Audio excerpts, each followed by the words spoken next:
Te damos la bienvenida a TIVA Connect 2024, un evento de TIVA por Credit Corp Capital, donde la tecnología y la asesoría se fusionan para revolucionar el mundo de las inversiones y ser el aliado financiero que brinda soluciones integrales a todo tipo de inversionista. Con el respaldo de Credit Corp Capital, una compañía líder en servicios financieros y perteneciente al Holding Credit Corp Ltd, que cuenta con más de 130 años de experiencia que hablan por sí solos. En TIVA por Credit Corp Capital ya cumplimos con más de 4 años de trayectoria, presencia en Colombia, Perú y Chile, consolidar a más de 1 millón de usuarios, lograr el premio al mejor broker local otorgado en el Rankia Markets Experience Bogotá 2024. Actualmente contamos con un amplio portafolio de productos de inversión en mercados locales e internacionales. Fondos de inversión colectiva, el CDT digital de mi banco, TIVA Pocket, fondo de pensiones voluntarias y muchas opciones más. Además, brindamos la facilidad de acceder a todas nuestras opciones desde una aplicación móvil o portal web, donde nuestros usuarios podrán gestionar sus inversiones en plataformas seguras y desde cualquier parte del mundo. Pero no solo eso, en TIVA por Credit Corp Capital también brindamos la posibilidad de crecer hasta que puedas acceder a un equipo de expertos que estará dispuesto a asesorarte en lo que necesitas. Estamos comprometidos en proporcionarles a nuestros clientes las herramientas, el conocimiento y la oferta que merecen para alcanzar sus metas financieras. Gracias por estar hoy aquí. Para invertir, TIVA. Hola a todos, buenas noches. Muchas gracias a todos por acompañarnos el día de hoy. Vemos que el tiempo de todo el mundo es valioso y que puedan estar con nosotros tanto presencialmente como nos acompañan a través de nuestro canal de YouTube. Es tremendamente valioso para nosotros. Mi nombre es Valdemaro Mendoza, yo soy el co-founder y deputy CEO de TIVA. Llevo 15 años trabajando en el mundo de las inversiones y tengo el gran problema de que mi trabajo también es mi pasión. Así que le dedico una gran cantidad de horas a pensar sobre cómo trabajar mejor con nuestros clientes en TIVA por Credit Corp Capital. El objetivo del evento que tenemos hoy es hablar sobre cómo potenciar las inversiones de cada uno de nosotros. Pero queríamos agregarle un capítulo diferente al que uno puede ver en estas conferencias normalmente. Y ese es el capítulo de cómo gestionar bien tus finanzas personales. Creo que hablamos mucho sobre cómo gestionar las inversiones en nuestro negocio, pero no hablamos tanto sobre cómo gestionar bien las finanzas personales. Hoy me va a acompañar un panel que realmente considero de lujo. Va a estar conmigo Juan Daniel Oviedo, que creo que no necesita ninguna introducción. Va a estar Daniel Velandia, nuestro jefe de investigaciones económicas en Credit Corp Capital. Y finalmente Manuela Sánchez, que ha sido una emprendedora y hoy empresaria muy exitosa en el mercado. Así que sin más, les pido por favor recibamos a nuestros panelistas con un fuerte aplauso.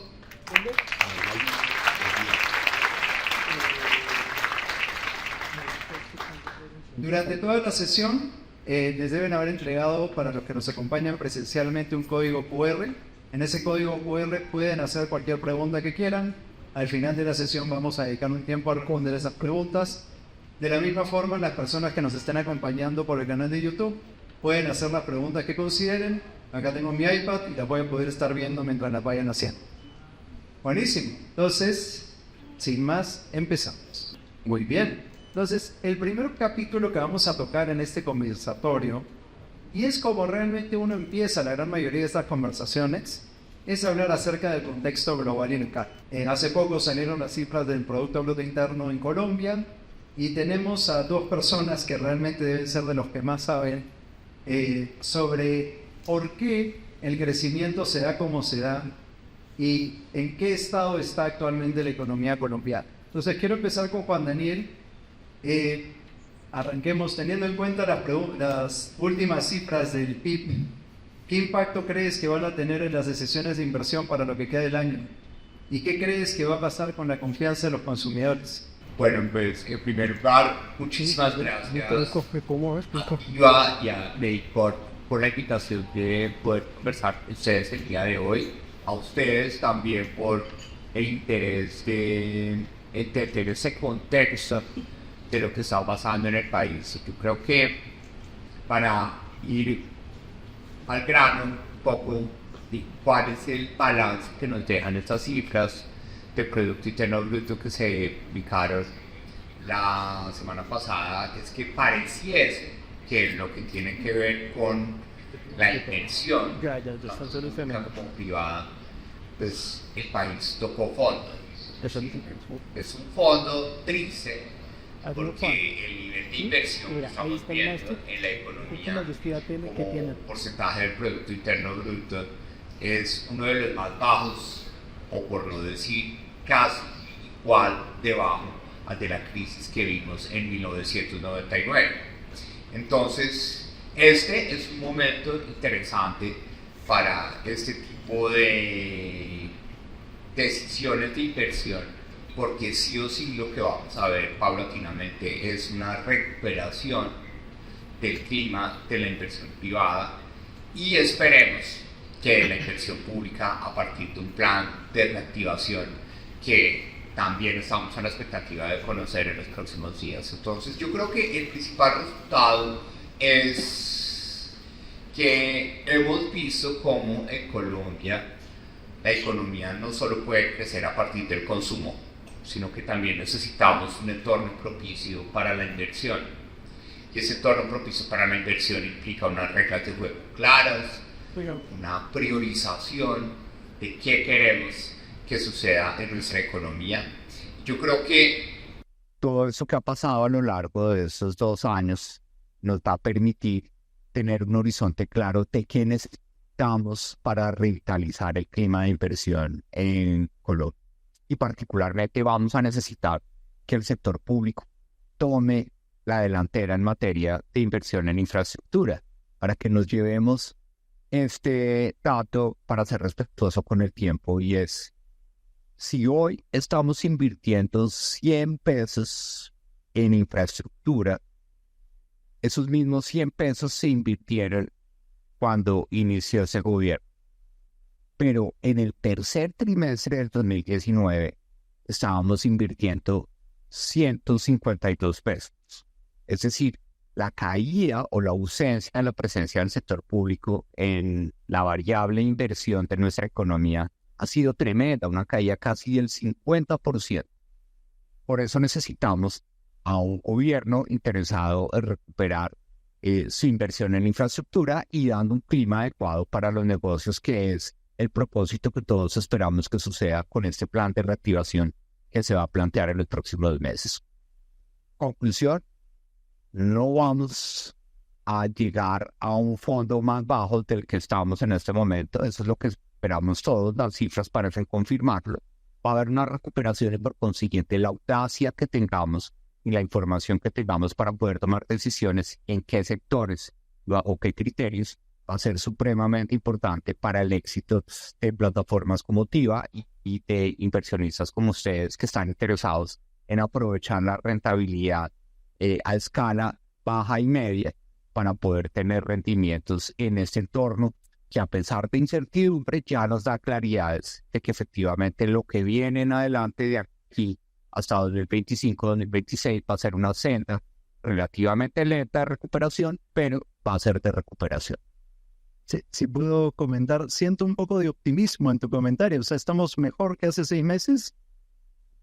No creo que estemos mejor que hace 6 meses, sino que tocamos fondo. Es decir, ya va a ser difícil que vayamos a tener niveles de inversión inferiores al 12.8% del PIB, que fue lo que registramos en 2023. Y algo que si nos quisiera que entendiéramos como colectivo de por qué nos estresamos con el tema de las inversiones forzosas, no por las exageraciones de lo que no son, sino porque en este momento el nivel de ahorro bruto en la economía interna colombiana es el más bajo que ha tenido en su historia reciente en los últimos 70 años. Solamente 10 de cada 100 pesos de la economía colombiana, de su Producto Interno Bruto, están destinados al ahorro bruto. una caída permanente que nos aleja muchísimo del promedio latinoamericano y de otros países, pero que nos abre a través de este tipo de plataformas como DIVA o aprovechar las oportunidades de inversión de otros países en los que hace presencia activa, como Perú y Chile, que están teniendo un clima mucho más favorable en términos de comportamiento de la inversión y el ahorro. Buenísimo. Muchísimas gracias, Juan Daniel. Yo quería un poco pasar contigo, Manuela, porque tú vives la economía, digamos. Cuando manejas un negocio, el PIB no es simplemente un número, el PIB es realmente lo que tú vives en la economía. Y yo te quería preguntar, cuando tú ves el crecimiento de tu negocio, el crecimiento que has tenido en los últimos 6 meses, el crecimiento que esperas en los siguientes 6 meses, ¿cuál es tu balance sobre estoy mejor, estoy peor, la economía me está ayudando como empresaria, me está quitando? ¿Cómo te ves en este contexto? Bueno, yo creo que acá comparto con Juan Daniel la sensación de optimismo y según lo que salió a radar de esta semana es que hay un estancamiento en el gasto real por persona, que estamos en números similares al 2019, ¿no? Entonces es decir que está creciendo la torta, pero no está creciendo la tajada por persona. El sector de mascotas es una muestra muy clave del consumo porque 3 de 4 hogares tienen mascota en Colombia y el mercado de las mascotas es incluso más grande que el mercado de bebé. Entonces se dice que es una industria antirrecesiva, entre comillas, al igual que los helados, porque es un pequeño lujo a muy bajo costo que genera mucho bienestar y era un tema que estamos hablando ahorita, bienestar también mental, que pues ahorita es tan importante. En lo que hemos visto es que las materias primas obviamente han incrementado, por ende el producto final también ha incrementado. Nuestros alimentos vienen en incrementos del 15 al 20% anual, o sea que es demasiado alto el consumidor. Sin embargo, digamos que el comportamiento que hemos visto desde la pandemia es que en pandemia se redujo el ticket significativamente. Teníamos un ticket promedio de consumo por familia de 120,000 pesos. En pandemia se redujo a 85,000 pesos. Y post pandemia volvió a estabilizarse alrededor de los 120,000 pesos de gasto por familia. Hoy en día que vemos que el ticket promedio sigue estando igual, 3, 4 años después sigue estando igual, lo que quiere decir que las personas que antes se gastaban 120,000 pesos en alimentos, snacks, medicinas y accesorios, ahora se gastan 120,000 pesos solo en alimento y en pocos productos adicionales y les está tocando migrar de marcas super premium a marcas mucho más económicas, que es lo mismo que nos pasa a nosotros con el mercado.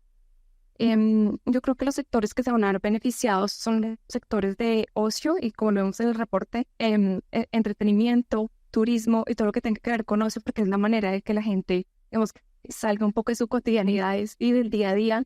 Y lo vemos hoy en día con redes sociales, por ejemplo, con inversiones de apuestas. Ya las redes sociales no son para conectar con amigos, las redes sociales son para entretenerse. Uno sigue a personas que ni siquiera conoce, sino son videos como chistosos y del día a día, precisamente para entretenerse. Entonces también veo una oportunidad grande en la industria de la tecnología y de la inteligencia artificial, obviamente, creo que es la que más potencial tiene ahorita en la creación de tecnología, de software y de inteligencia artificial en el país. Buenísimo. Y Daniel, me encantaría escuchar tu opinión. De repente, no tanto con la perspectiva del crecimiento económico, pero sí tu balance sobre el empleo, en la perspectiva de, por ejemplo, qué va a pasar con las tasas, qué va a pasar con los diferentes sectores, el consumo en Colombia. Yo creo que tú tienes una visión mucho más macro de lo que nos espera en el resto del año y el próximo año. Bueno, pues buenas noches a todos y la verdad que yo feliz al lado de Manuela y de Juan.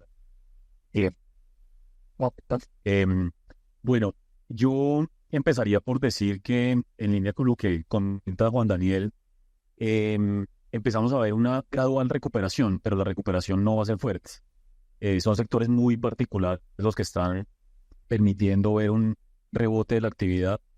Lo cierto es que nosotros vamos a ver que, como lo decimos los economistas, vamos a tener un rebote cíclico de la economía. ¿Qué es cíclico? Pues que el año pasado fue muy complicado. Y en la medida en que van mejorando algunas cosas, pues las personas, las empresas tienen la posibilidad de invertir o consumir un poco más. Principalmente por el tema de la inflación. No es lo mismo haber tenido una inflación del 13% en el 2022 a tener hoy una inflación por debajo del 7%. Por supuesto, es muy alta la inflación todavía, pero esa disminución en la inflación genera de alguna manera más recursos disponibles para los hogares. Justamente el Banco de la República decía hace un par de semanas que los salarios reales están creciendo en promedio en el país al 6%. Es una tasa bastante alta.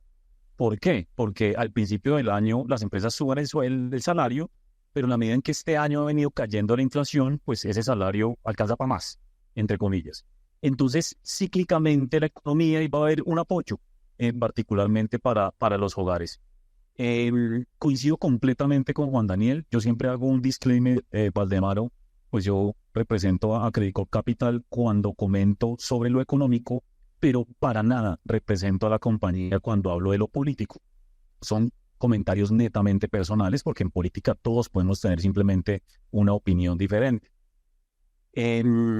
Definitivamente yo tampoco veo que la economía vaya a despegar de manera significativa este año ni el próximo. Significativa no es propaganda, me acabo de caer en cuenta, porque la inversión no va a despegar. Mire, yo les digo algo abiertamente, hay 5 sectores que son los que seguramente más inversiones generan en este país, que más gastan en capital, digamos, históricamente. Y los 5 hoy están enfrentando importantes riesgos regulatorios. Petróleo y minería, estamos hablando de infraestructura, estamos hablando de energía, estamos hablando de vivienda y estamos hablando ahora de los bancos. Entonces, es imposible pensar que la economía va a poder repuntar de manera significativa, porque no podemos olvidar que pues sin empleo, sin inversión, más bien al revés, sin inversión no hay empresas, no hay empleo, no hay consumo. Ese es el ciclo de esto. Entonces, nosotros yo estoy como Juan Daniel y Manuela, creemos que hay un rebote gradual, ya tocamos fondo, pero la economía no va a crecer este año y el próximo más del 2%, que es un nivel extremadamente bajo para lo que necesita un país como Colombia, que habría que estar creciendo por arriba del 3%. Dicho eso, vuelvo un poquito a aterrizar el tema del consumo y esto cómo afecta a los inversionistas. En la medida en que van bajando tasas de interés, las cosas gradualmente van mejorando. Insisto, por un rebote cíclico en la economía. Las personas tienen más poder adquisitivo. La inflación va a seguir bajando, es nuestra expectativa. El Banco de la República va a tener la posibilidad de seguir bajando tasas de interés de manera gradual. Y el punto es que yo siento que las familias llevan 2 años solo pudiendo comprar lo necesario y dándose algunos gustos, como decía Manuel. Eso es lo que estamos viendo. En la medida en que cae un poco la inflación y se libera un poco de ingreso, las personas van a tener la posibilidad de consumir un poco más de otras cosas durante los últimos 2 años estancadas. Ahora, coincido plenamente, en esta no nos pusimos de acuerdo para nada con Manuela. Yo creo que los sectores más llamados a ser beneficiados de mayor ingreso y demás es el ocio. Yo no sé, tal vez Juan Daniel tenga más información que yo con esto. He leído algún research, investigaciones que se empiezan a hacer, pero yo soy un total creyente de que los patrones de consumo han venido cambiando drásticamente en el mundo, sobre todo los de los jóvenes. Yo me señalo todavía, me considero joven, pero en particular personas que no tienen hijos, que eventualmente tienen solo una mascota.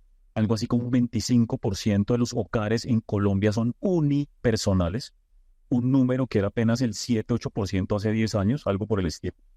Entonces, las personas, un joven hoy no piensa en casa o carro cuando sale a la universidad como si lo hacía uno. No, ahora son experiencias. Lo que le dice a uno la red social, esa playa y eso que yo lo quiero tener rápido y me lo gasto, y el sueldo va para eso, para el viaje, para el restaurante. Eso va a seguir teniendo un crecimiento significativo. Así que todo el tema de ocio, entretenimiento, tecnología, ahí está, digamos, el futuro, probablemente las inversiones, y el presente. Lo más rezagado y que poco a poco va a ir saliendo adelante es como lo tradicional.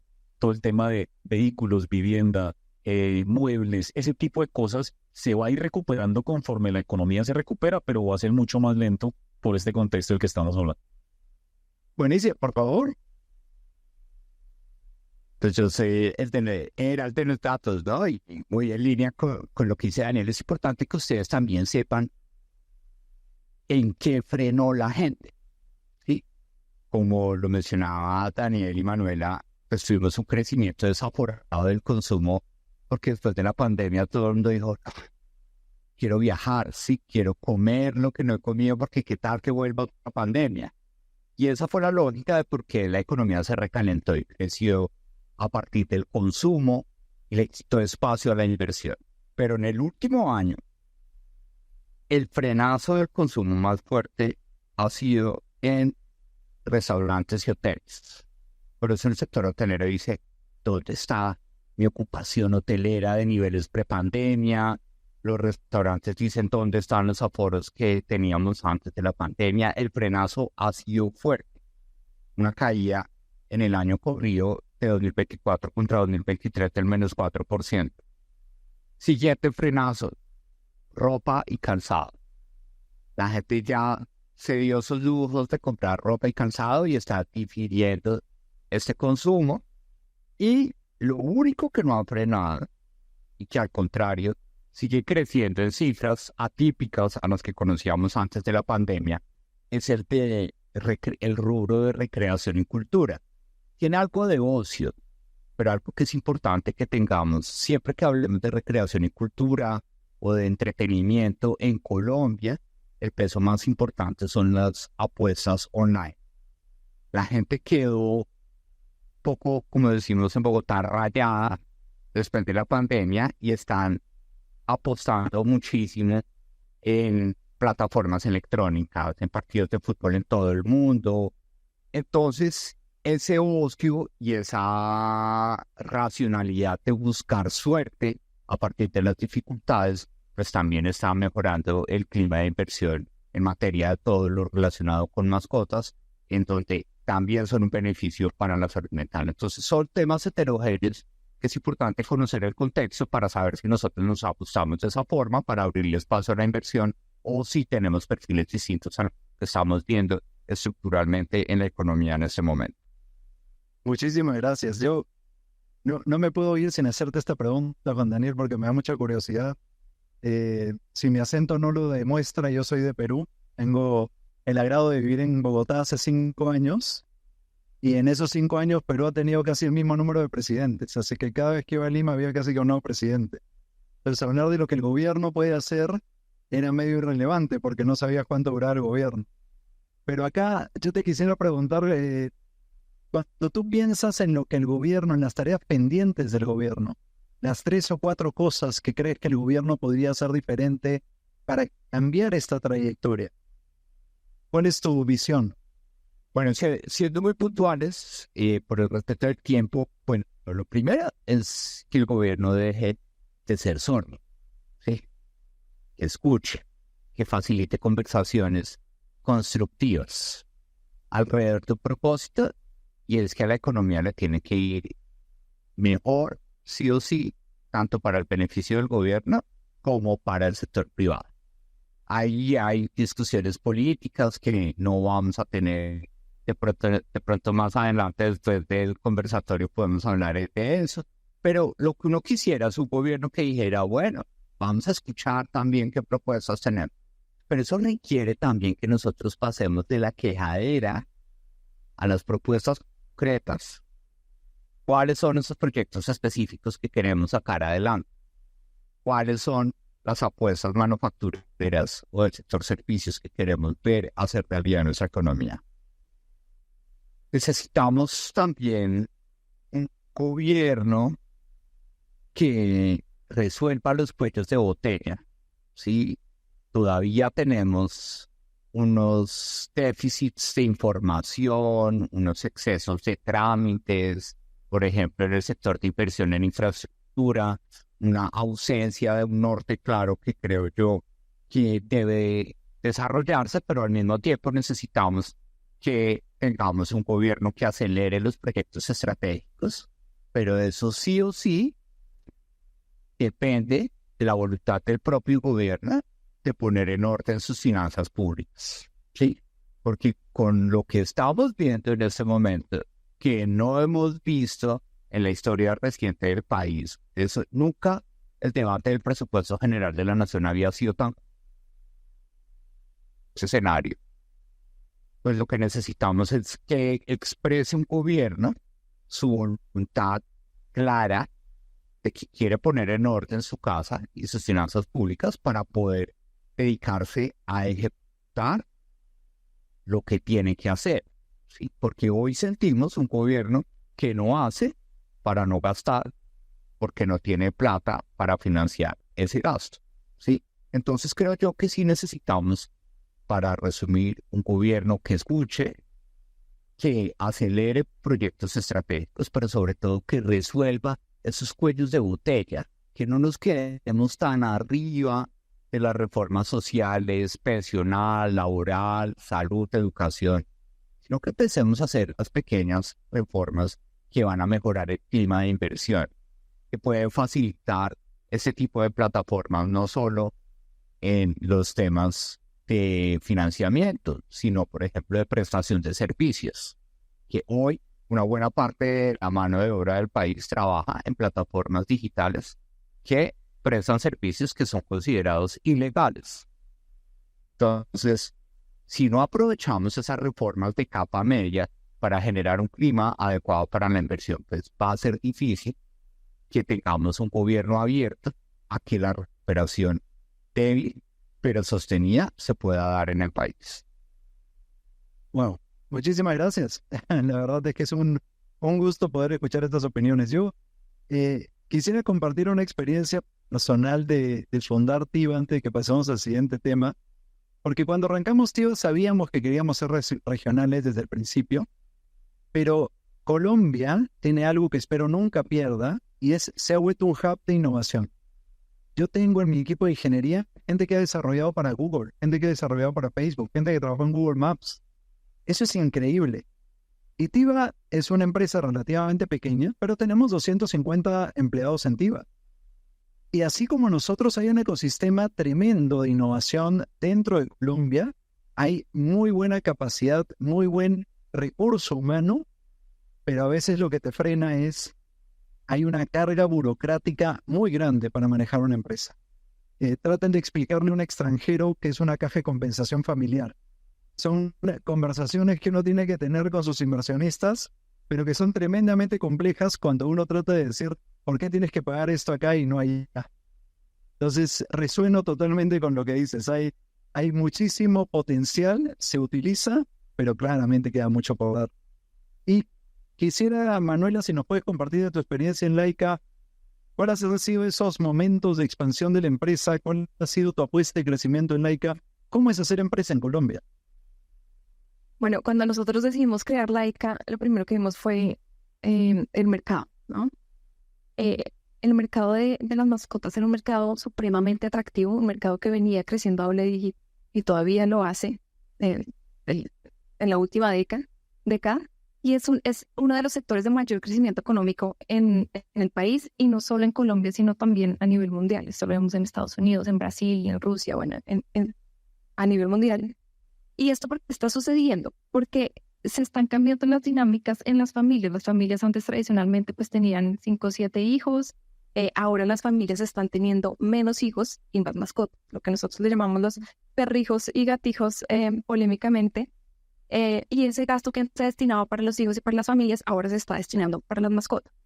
Antes las mascotas eran pues el perro de la finca que comía la sobra que le daban y dormía afuera y algún día se moría y no se sabía por qué. Hoy en día las mascotas duermen en la cama con los dueños, les compramos los moños, les compramos el coche, les compramos la prepagada, les cumpleaños, bebida energizante, mejor dicho, se ha vuelto un mercado supremamente grande y precisamente por eso sigue creciendo, porque cada vez vemos más cosas que antes eran impensables. Entonces, en conclusión, hay mucha más, o sea, hay mayor preocupación por la salud, la alimentación y el bienestar de las mascotas. Vemos que cada vez existen más alimentos concentrados a base de salmón, de pavo, quinoa, chía. Los perros ahora comen mejor que nosotros. Y esto es precisamente porque pues, son como la nueva compañía y ese nuevo bienestar y esos nuevos hijos, ¿no? Nuestra apuesta de crecimiento y de expansión siempre había sido digital. Laika llevaba 6 años y medio en el mercado y habíamos ido siempre por el mercado digital. Hoy en día y desde hace 6 meses la apuesta va por tiendas físicas y para los que están acá espero que las hayan visitado. Em, y la idea es seguir creciendo en físicas. ¿Por qué? Porque el mercado de las mascotas es supremamente grande, como ya les conté, pero el 88% del mercado es offline y solo el 12% es digital. Entonces nosotros estamos yendo por esa pequeña tajada del mercado digital y ahora decidimos pues irnos por el mercado de a pie, el mercado de las personas que siguen interesadas en ir a la tienda, en tocar los accesorios, en conocer y en ver toda la variedad que hay en este sector. Entonces esa es como nuestra nueva apuesta de crecimiento. Buenísimo. Yo la verdad me encanta tratar de ligar las cifras macroeconómicas a lo que realmente pasa para las empresas y resueno mucho con lo que tú dices sobre tu estrategia de crecimiento, cómo te afecta y cómo tienes que pivotear en el camino para que las cosas funcionen, porque la verdad es que te das cuenta que nada es estático, el mercado cambia. Con esa parte que hemos discutido ahora muy abierta de economía colombiana, quiero empezar a hablar ya más en detalle sobre inversiones. Tengo el gusto de conocer a Daniel que hace una década y la verdad es que creo que sus opiniones siempre han sido las más acertadas cuando uno piensa en cómo es invertir bien, qué significa invertir bien. Y yo quisiera, Daniel, si nos puedes explicar cómo le recomendarías a una persona empezar en el mundo de las inversiones, ¿qué es para ti invertir bien? Gracias, Valdemaro, por eso, por esas palabras. A ver, vamos a ir pasando durante la conversación a lo que todos queremos hablar de inversiones puntuales y demás, pero lo primero que yo diría, Valdemaro, es, y de hecho cuando uno quiere empezar a negociar en una plataforma como Tiva, el primer paso es definir el perfil de inversión. Eso es lo más importante. ¿Por qué? Yo llevo, ya ahí es donde me empiezo a dar cuenta que ya tan jovencito no soy, llevo casi 20 años haciendo esto y 14 en Credit Corp. Y las experiencias que yo tengo con clientes de todo tipo, pues son espectaculares en todo sentido. Pero la más repetitiva, otra palabra, vayan anotando, estoy pensando que la más repetida con los clientes parecen ser inversionistas de largo plazo hasta que su posición cae un 20%. Ahí ya nos volvemos de corto plazo. Entonces, eso es muy importante, porque si yo soy una persona, no sé, entre los 30 y los 40 años de edad, y yo tengo esta parte de mi ahorro, es para mi vejez o para la universidad en 20 años, pues hay que tener eso presente todo el tiempo, no importa lo que pase. Y no tomar decisiones con la cabeza caliente. Entonces, y ya les voy a dar unos ejemplos. Cosas o factores muy importantes a la hora de definir las estrategias de inversión y que eso depende de ustedes, básicamente. Obviamente asesores como nosotros, Tiva, Credit Corp, les podemos ayudar y muchos otros, pero eso es importante. Primero, ¿estoy dispuesto a asumir pérdidas de capital temporales? Esa es una pregunta, esa es la primera. Porque yo puedo tener un portafolio, me meto en acciones, durante un año particular se fue el 20% abajo, ¿estoy cómodo con eso o no? Porque eso solamente se materializa y es de verdad una pérdida si yo salgo y vendo eso. Pero si yo estoy pensando que eso a 5, 10 o 15, pues probablemente lo más probable es que eso le empiece a rendir mucho más en el futuro y en promedio usted tiene una muy buena rentabilidad. Entonces, primer punto. Entonces, no es lo mismo también estar una persona joven o si a mí me dice, oiga, es que tengo la plata de la pensión de mi abuelita, ¿en qué se mete? Ah, no, pues obviamente esa plata tiene que ir en lo más seguro posible porque usted va a querer es vivir de la renta, de lo que le produzca eso mensualmente o anualmente, sin arriesgar nada del capital, porque el largo plazo en la abuelita desafortunadamente no existe, por definición. Entonces eso hay que tenerlo presente. Lo otro, que va de atado, horizonte de inversión. Lo pongo en esas palabras que son como las palabras técnicas. ¿Mi plata es para qué? ¿Para cuándo? Dividan los dineros. Esto es para 5 años, 10 años o 20 años. Si es para un año, no se metan acciones, por ejemplo. No, a no ser que la tenga súper clara y esté dispuesto a perder plata. No estoy diciendo que eso sea una apuesta, es que el mercado es muy complejo, ¿sí? Y ahorita más adelante vamos a hablar de este tema justamente. Y el otro tema que va atado es el tema de moneda. Usualmente las personas que estamos acá pensamos en pesos colombianos, pues todos. Pero créanme, cuando gana el presidente Petro, y les voy a contar esta anécdota para que lo entiendan bien, 30 segundos más me va a demorar del tiempo que tengo. Llegan una persona, y les voy a decir, tendría unos 75 años de edad, en Cali, y me dijo, Daniel, tengo nerviosismo, tengo incertidumbre, mi hijo me está recomendando que venda todo mi patrimonio y lo saque a Estados Unidos. Y lo deje en dólares en Estados Unidos. Y yo le dije, ¿y usted también se va a ir? Me dijo, no. Entonces, ¿para qué lo vende? Porque usted está tomando un doble riesgo. Primero vendiendo todo, sacándolo todo y además exponiéndose a la tasa de cambio. Y se los voy a poner de esta manera. Yo no sé cómo vaya a salir, no lo sé, porque el dólar no lo pronostica nadie. Pues nosotros, pero usualmente no acertamos. Sí, es una realidad.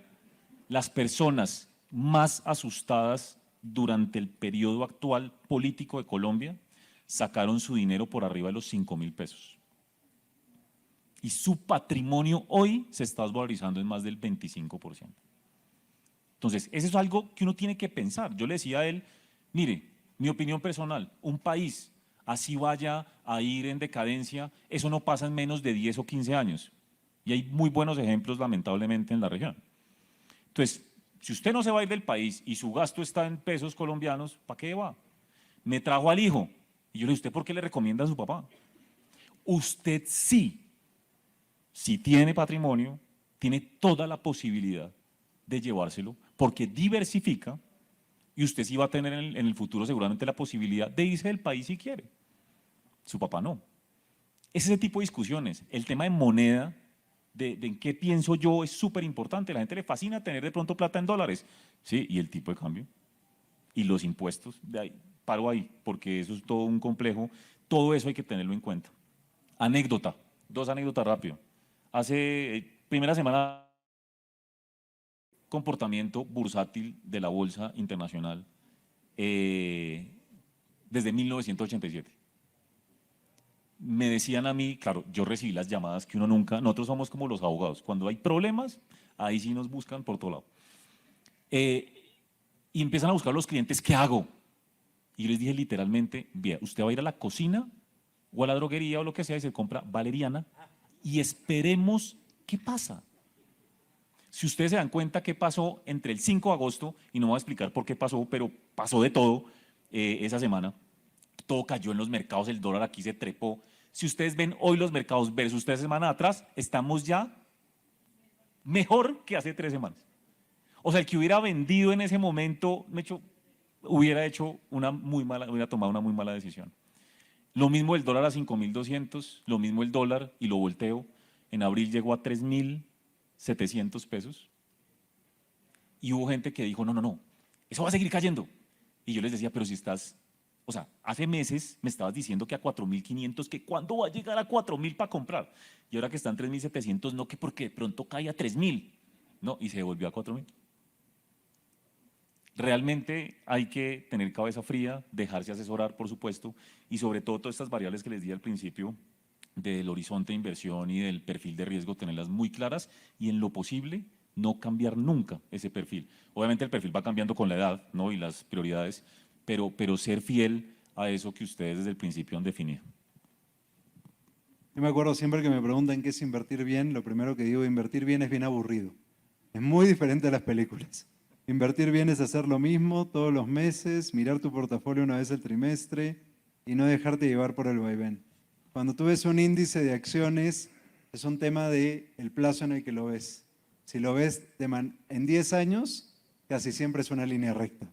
Y la verdad es que la preocupación del intermedio te hace tomar muy malas decisiones. Yo quería aprovechar la experiencia de Juan Daniel, porque Juan Daniel tuvo una experiencia muy peculiar que era estar en el DANE durante el COVID. Y ahí no me imagino un momento más difícil de incertidumbre. El COVID nos cambió todas las cifras que habían. Entonces, yo te quería preguntar, ¿cómo es liderar una organización tan acostumbrada a llevar los datos, a estar, digamos, tan, por decirlo, con cambios marginales en la información, a un momento en el cual era básicamente un reset en lo que estábamos viviendo y aprendiendo? Bueno, yo creo que eso me sirve para continuar un poco lo que mencionaba Daniel. Y es que la incertidumbre trae consigo riesgos y los riesgos también implican ganancias, ¿sí? Y nuestro pensar en economía, en las decisiones de inversión, parte de un principio que casi siempre se cumple y es esa asociación positiva que existe entre riesgo y rentabilidad. A más riesgo, más rentabilidad. Y creo yo que la experiencia que yo tuve en el DANE primero, pues fue para mí como el golpe profesional más fuerte, porque teníamos una fábrica de datos presencial, ¿sí? Todo se hacía tocando la puerta de la casa, presencialmente, ¿sí? Salvo algunas empresas que contactábamos telefónicamente, también íbamos a las empresas pequeñas a conseguir los datos, ¿sí? Y que un día para otro, el 13 de marzo, digan, la presencialidad se acabó en el país, ¿sí? Entonces, la fábrica de los datos del país, que es presencial exclusivamente, ¿sí? En el DANE, antes de entrar al DANE era más difícil que entrar al Ministerio de Hacienda, ¿sí? Porque no aceptábamos USBs, no aceptábamos computadores, porque la confidencialidad y la rigurosidad del DANE estaba con que todo se hiciera allá en la sede del CAN, ¿sí? Entonces, una gran incertidumbre de decir, bueno, a partir del 13 de marzo, ¿cómo vamos a conseguir los datos? Pero ahí está un poco la moraleja que yo tengo, y es que la incertidumbre que implica riesgos también se vuelve en oportunidades, ¿sí? Colombia estaba atrasadísimo con el uso de entrevistas telefónicas. Colombia estaba atrasadísimo con el uso de plataformas web para desarrollar encuestas, ¿sí? Y la urgencia de cumplir, porque pues, mi trabajo era producir los datos en el momento que la gente los necesitaba. Es decir, a mí no me servía que la inflación ya se publicara a final de mes, sino en ese momento era el día 5 de cada mes. El mercado laboral, las cifras de empleo, el último día hábil del mes, ¿sí?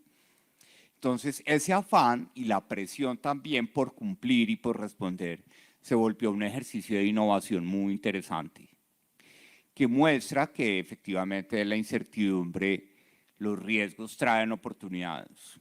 Y creo yo soy consciente que yo estoy aquí parado como actor político también, ¿sí? Gracias a que asumí ese riesgo de decir, bueno, hagamos la tarea bien y hagamos todo el esfuerzo de cumplirle a la gente y publicar el dato correctamente, innovar, pensar en el resultado, pero sobre todo entender. Parte, creo yo que si somos sinceros y nos sinceramos aquí, buena parte de la presencia de ustedes es por querer entender qué está pasando con el clima de inversión, ¿sí? Y ese interés por entender y por conocer es el que efectivamente nos hace convertir los riesgos en oportunidades que generan rentabilidad. Y viene también a colación perfectamente fuera del libreto la pregunta, pero me gusta muchísimo, y es la relación entre el corto y el largo plazo, ¿sí? En ese momento, lo que necesitábamos era responder en el corto plazo para preservar el capital social que está detrás del DANE, que es 70 años que está cumpliendo la entidad este año, de entregar cumplidamente una información de calidad al país. Entonces, ahí es donde eso que mencionaba Daniel se vuelve supremamente importante a la hora de invertir y a la hora de aprovechar los riesgos para tener rentabilidades. Y es tener claro el propósito, ¿sí? ¿Para qué yo quiero asumir ese riesgo?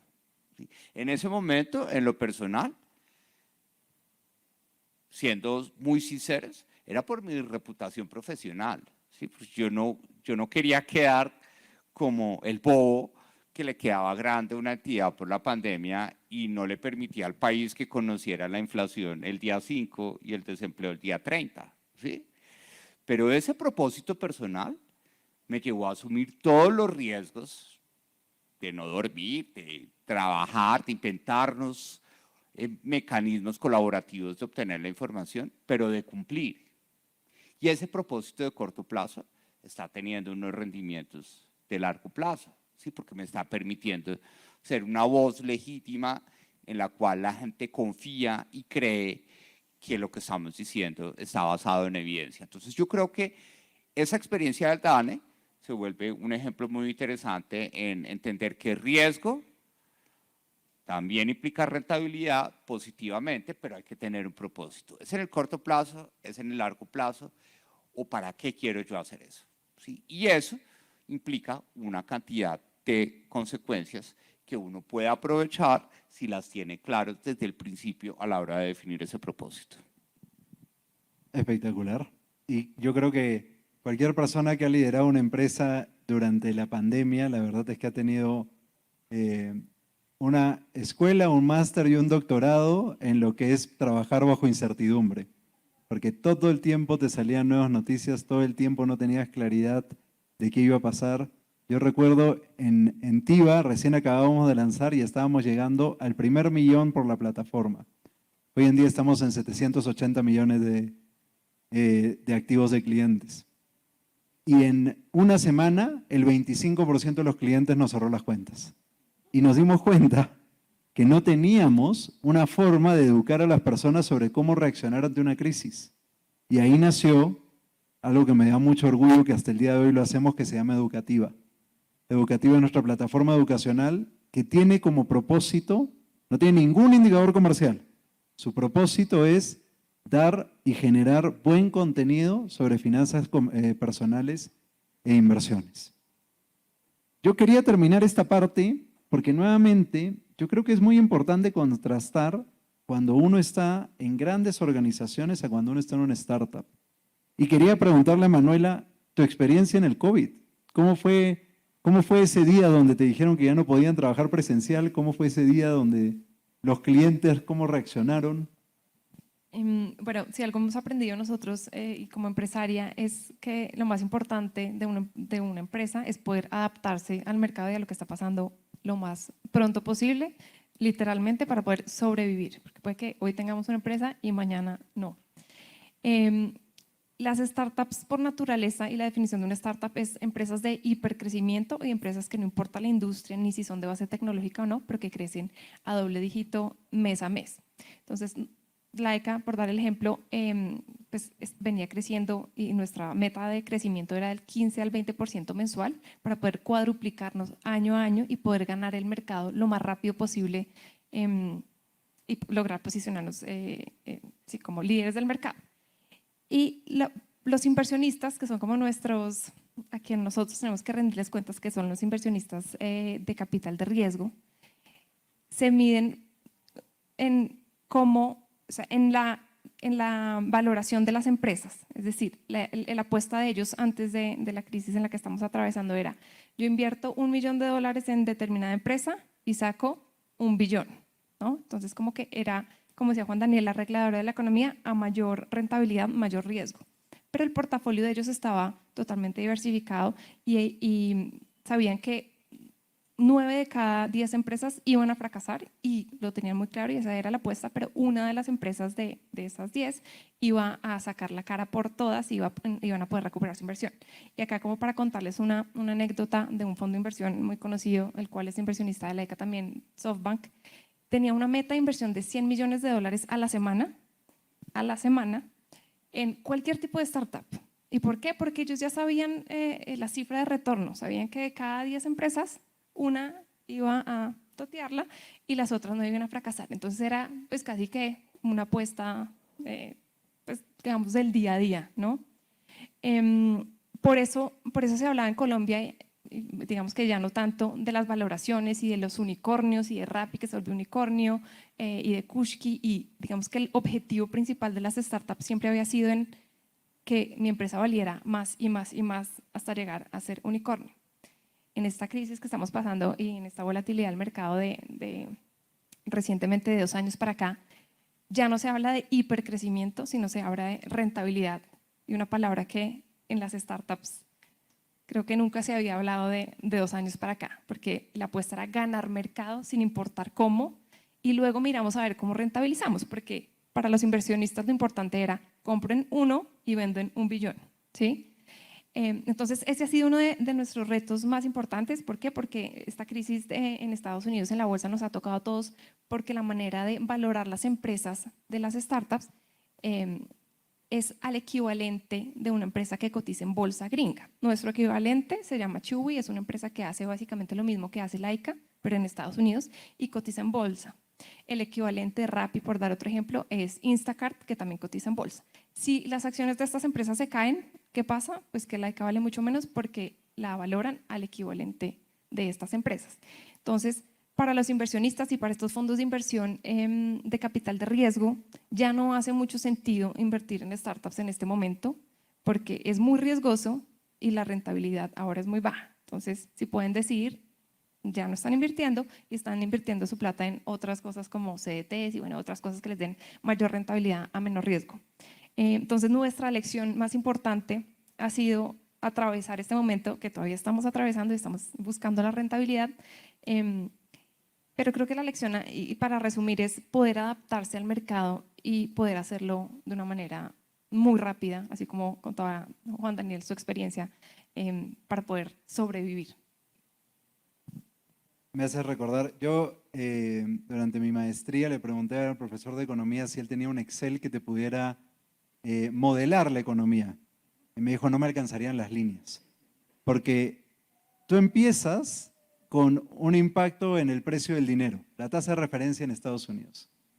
Y eso impacta la valorización de una empresa en Estados Unidos, que impacta la valorización de una startup en Colombia, que cambia las decisiones de cómo esa startup va a crecer. Es impresionante lo conectado que está toda la cadena. Y eso me lleva a transicionar al siguiente tema, y que es el que quiero que sea diferencial sobre lo que normalmente hacemos en estas conversaciones. Normalmente no hablamos de un gran capítulo que es finanzas personales. Quiero contarles un poco a manera macro, cómo ha ido evolucionando el mercado en Colombia. Lo primero que se hizo fue la digitalización de la banca. Hoy en día ya todo el mundo en Colombia puede abrir una cuenta bancaria. Si no la tienes abierta es porque no quieres. De ahí vinieron la digitalización de los productos secundarios financieros, inversiones. Hemos logrado avanzar muchísimo. Hoy los productos de inversión que antes solo estaban abiertos a la banca privada, personas que podían invertir $1 millón, los mismos productos los ofrecemos desde 5.000 pesos. Hemos logrado democratizar el acceso y no solo TIBA, un ecosistema de competencia. Competidores míos estaban en el mismo piso donde nosotros estábamos y era lindo conversar con ellos, porque no estás buscando ganarle a tu competidor, estás buscando crear un mercado. Y lo que se viene ahora, y que ya está en Estados Unidos, es la democratización de la data de los bancos. Ya existen leyes de Open Finance, están avanzando en la superintendencia, pero yo ya lo he visto en Estados Unidos. A veces lo que te permite estar en Latinoamérica es que ves cómo termina la película. Hoy en Estados Unidos tú conectas tu tarjeta de crédito a QuickBooks, conectas tu tarjeta de crédito a algún Personal Financial Manager y todos los meses cierras contabilidad como una empresa. Te dicen cuánto gastaste en el arriendo de tu casa, cuánto gastaste comiendo fuera, todo te lo organizan. Y ese es el siguiente camino en lo que va a pasar en la evolución de la digitalización de las finanzas. Y con eso en mente, yo les quiero comentar una experiencia personal de un cliente que estaba asesorando. Un cliente que tenía $1 millón en inversiones y se sentía pobre. ¿Por qué se sentía pobre? Porque no tenía ningún control sobre su gasto. No entendía dónde se le iba nada más. Quería vivir de su portafolio, obviamente, pero no entendía dónde se le iba su gasto. Y eso, cuando yo traduzco qué es una buena gestión de finanzas personales, lo primero es que logres tener más ingresos que tus gastos, pero para implementar eso, tienes que ser capaz de pagarte a ti mismo primero. En la práctica lo que eso quiere decir es, si yo gano 10 todos los meses, 10 millones de pesos, 100 millones de pesos, el número que sea, y tengo el deseo de lograr 5 cosas en mi vida o 5 cosas en los próximos 10 años, y cada una de esas cosas sé que me va a costar 2 millones de pesos al mes, esos 2 millones sepáralos de frente. Porque una vez que haces esa separación, el resto de tu sueldo, el resto de tu ingreso, lo puedes gastar con toda tranquilidad, porque ya ahorraste. Ya lo que necesitabas separar, lo separaste. Lo segundo es lograr que el interés compuesto trabaje a tu favor. Cualquier persona que ha estado endeudada y ha tenido que pagar intereses en mora, sabe que el interés compuesto te destruye. Cuando el interés compuesto trabaja a tu favor, te genera riqueza como nadie. Yo empecé a invertir cuando tenía 16 años. Invertir $100 en el S&P 500 por 30 años hasta que te jubiles, $100 al mes, te vuelve millonario. Eso es todo lo que tienes que hacer. Esas son las rentabilidades históricas, eso es matemática. Si uno logra tener esa disciplina de empezar lo antes posible y de simplemente todos los meses estar invirtiendo, invertir bien, lo que acaba de explicar Daniel, pero invirtiendo bien con esa disciplina, el interés compuesto te juega a tu favor y no es difícil. Lo tercero es, mientras más tocas tus inversiones, más se deshacen. Ten tu perfil de riesgo, invertir bien es bien aburrido. Les voy a ser honesto, lo que más veo es el 90% del portafolio de un cliente está bien invertido, 10% del portafolio de un cliente está en una cuenta de Interactive Brokers y cree que le puede ganar al mercado. Ahí ya hay un valor emocional, digamos, de creer que le puedes ganar al mercado, pero mientras tengas ese 90% de tu portafolio bien invertido, lo que suceda con ese 10% no te va a afectar tan negativamente. Y lo último es, uno tiene que ser capaz de separar la emoción de la parte racional. Mi primer trabajo fue trabajando en un fondo de pensiones en Perú, que fue cuando empezó la crisis del 2008. Y ese fondo de pensiones, el portafolio más conservador donde teníamos los clientes, cayó 25% en un año. Eso es una locura para un fondo de pensiones. Si no tienes la mano firme de decir esto es temporal y no se está acabando el mundo no se va a acabar, puedes tomar decisiones desastrosas que pueden tener un impacto que es muy difícil de recuperar. Y con esa introducción un poco larga, quisiera preguntarle a Daniel, en tu lado, cuando tú piensas en la gestión de finanzas personales, cuando piensas en cómo aprender a manejar tus finanzas, ¿dónde vas? ¿A qué recurres? Bueno, miren que coincidencialmente obviamente recurriría al área de investigaciones de Credit Corp, como bien dice Juan Daniel, pero para allá iba.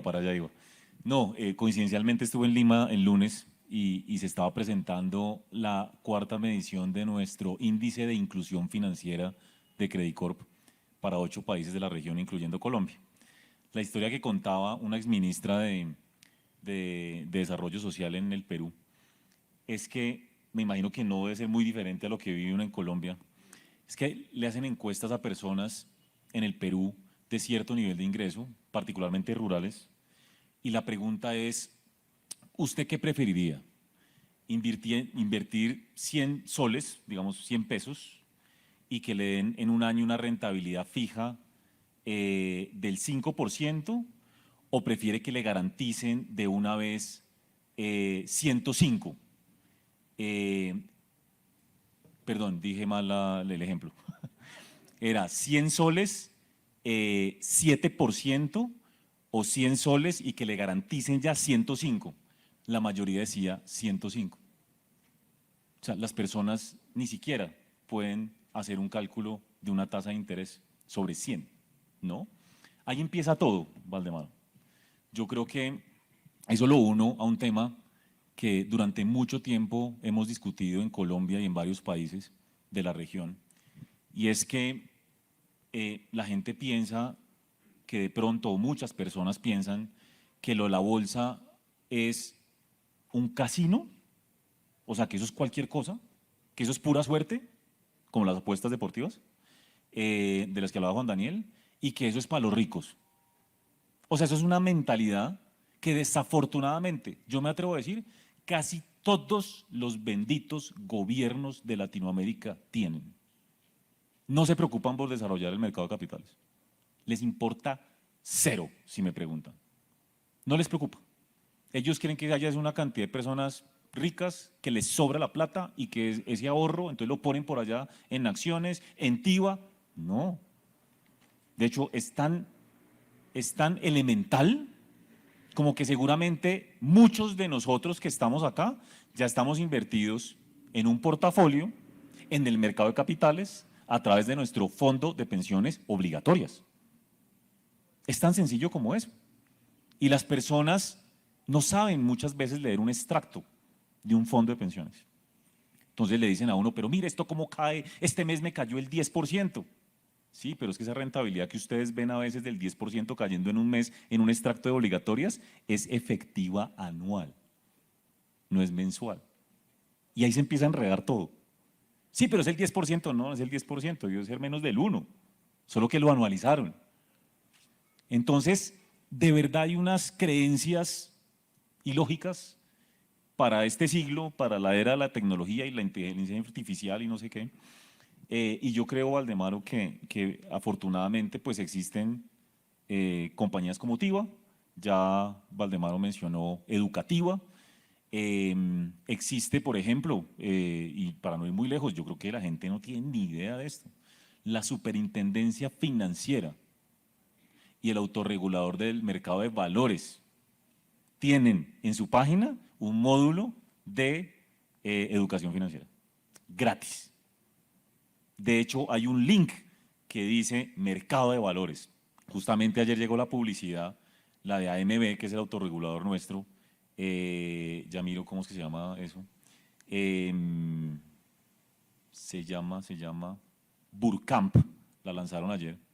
Está ahí, gratis, y explican qué es el mercado, cómo funciona, usted qué decisiones debería tomar. Hay calculadoras, como en los bancos cuando usted quiere un crédito hipotecario y le dice, venga, métase aquí, calcule. Eso pasa. Entonces yo creo que el acceso a la información está. Si ustedes son clientes de Tiva o de Credit Corp, todas las compañías como nosotros tenemos informes de investigaciones económicas. Mire, aquí ya le hemos hecho propaganda a Tiva, entonces ahora déjeme hacerme propaganda al equipo de investigaciones de Credit Corp. Nosotros somos 24 personas sentadas en Santiago, Lima y Bogotá haciendo investigaciones económicas, mirando economía, mercados, acciones, renta fija, monedas, en 3 países, para muchos países del mundo. Sentados en 3 países, pero mirando más de 8 países del mundo, de oportunidades de inversión. Publicamos 2.300 reportes al año sobre oportunidades de inversión. Eso somos nosotros. Pero pues eso también lo tiene la competencia. Si ustedes se meten a Tiva y ya como clientes, ahí están esos reportes de nosotros, de Research Credit Corp Capital. Y la verdad es que eso es para todo tipo de perfiles de clientes, para todo tipo de inversiones. Aparte de todo, en Credit Corp no tenemos solamente el equipo que yo lidero, que es el de investigaciones económicas, sino el de estrategia, que hace reportes también enfocados en inversiones. Insisto, aquí pues hablando de Credit Corp y de Tiva, pero la mayor parte de bancos y de comisionistas y demás y productos similares a Tiva tienen la misma oferta. Entonces digamos que no es una excusa, digamos, el tema de educación financiera, me refiero a que no es una excusa que no haya acceso, hay muchísimo acceso a información y de partida ya nuestra bolsa y la Superintendencia Financiera tienen módulos dedicados a esto.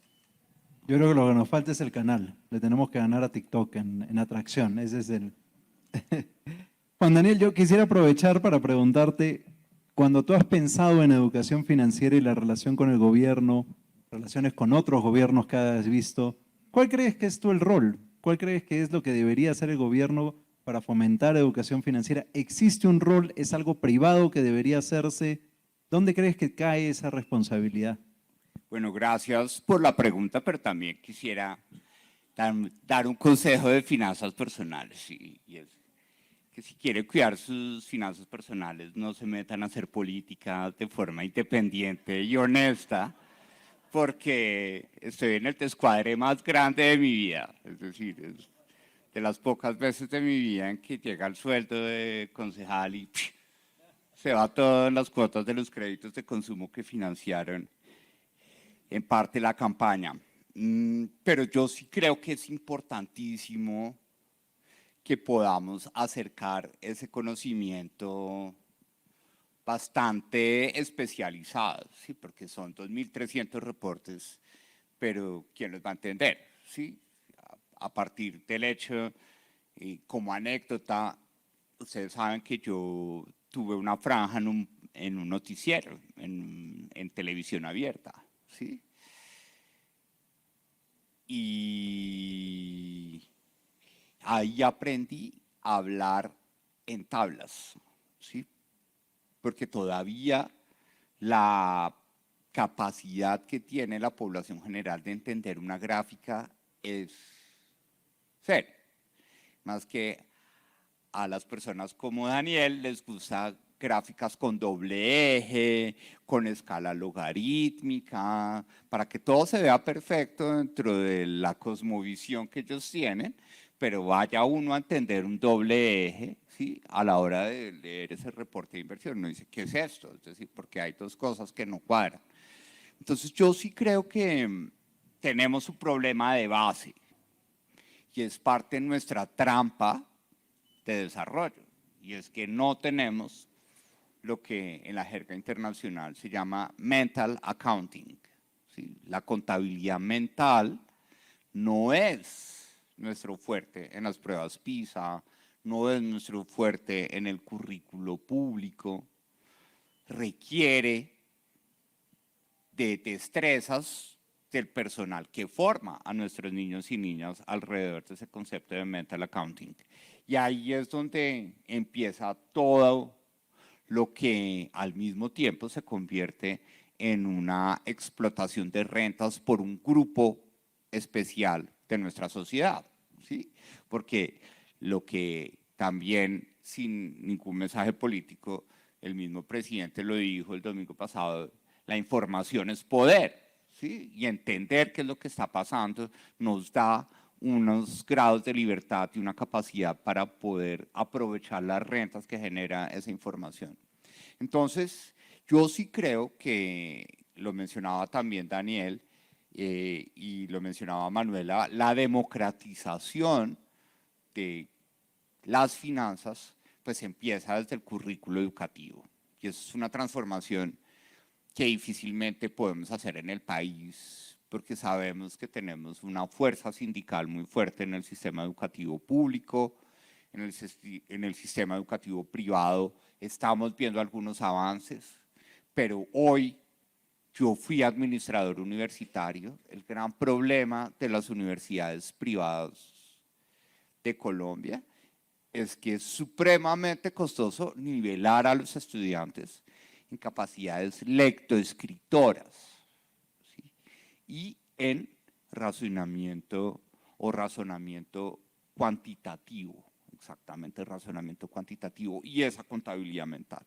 Entonces sí necesitamos que haya una reforma educativa que incluya la educación financiera dentro del currículo, pero no como una materia más, sino como una trayectoria curricular de la forma como aprendemos, entendiendo ese tipo de relaciones como algo que ustedes que ya están familiarizados, las personas que están conectadas virtualmente, que nos están escuchando y viendo, la relación riesgo-rentabilidad, pero sí, yo he tratado de explicarla a muchas personas y no es fácil de entender ese tipo de cosas. Entonces sí creo que hay una responsabilidad de una reforma educativa, pero también creo que este tipo de espacios como el espacio educativa en la plataforma TIVA, son intentos para que podamos acercarnos.